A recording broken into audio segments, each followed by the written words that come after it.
Still ఈ రోజు కూడా మహేష్ నీ మీద బురద చల్లాలంటే నాకు ఒక్క నిమిషం పని. నీకు నాకంటే ముందు పాస్ట్ రిలేషన్షిప్స్ లేకుండా లేవు. నువ్వు 8th క్లాస్ ఆ క్లాసుల్లోనే నువ్వు చేసిన పనులేంటో నాకు తెలుసు. ఇవన్నీ నేను చెప్పడం వల్ల ఉపయోగం ఏమీ ఉండదు. అవన్నీ ఒకళ్ళకొకళ్ళని తెలిసే ప్రేమించుకున్నాం, ఒకళ్ళకొకళ్ళని తెలిసే పెళ్లి చేసుకున్నాం. నీలాగా నేను ఎవ్వరికి నిన్ను తీసుకెళ్ళి రాజ్ తరుణ్తో పోల్చమను, లేకపోతే నిన్ను తీసుకెళ్ళి ఎవరైనా ఫెయిల్యూర్స్తో పోల్చమను నేను ఎవ్వరికీ చెప్పలా.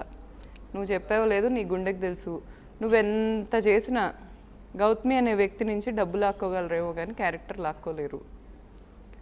ఈరోజు నువ్వు జర్నలిస్ట్ మీద బురద చల్లుతున్నాను అనే ఫ్రేమ్ పెట్టుకొని నా మీద చల్లుతున్నావు.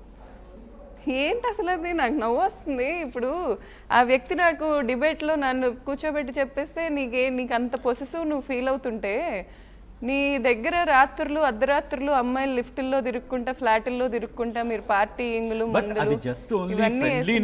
అవును సార్ ఫ్రెండ్లీయే, కానీ రాత్రికి పగలికి తేడా లేదా?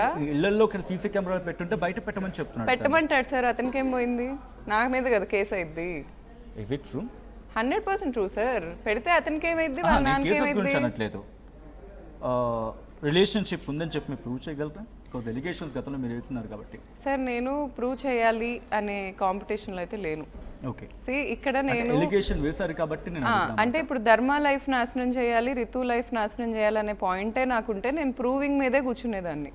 ఇప్పుడు ఎలాగైతే ఒక్క పాయింట్ పట్టుకున్నాడు, మరి మాకు మొన్న అతను వెళ్ళిన లైవ్లో మా మాల్దీవ్ స్టే 15 లక్షలు అయిందని చెప్పాడు. నేను చూపించగలను ప్రైజెస్, నేనే బుక్ చేశా. 15 లక్షలు ఎవరు ఖర్చు భరించింది సార్? ఇద్దరి మీద వచ్చింది, ఇద్దరం పెట్టుకుంటాం సార్. ఇప్పుడు ధర్మాకి నేను లేకుండా ధర్మ లేడు ఇప్పటి వరకు. బట్ నేనే నా లైఫ్ లో కూడా అతను హెల్ప్ లేకుండా లేను.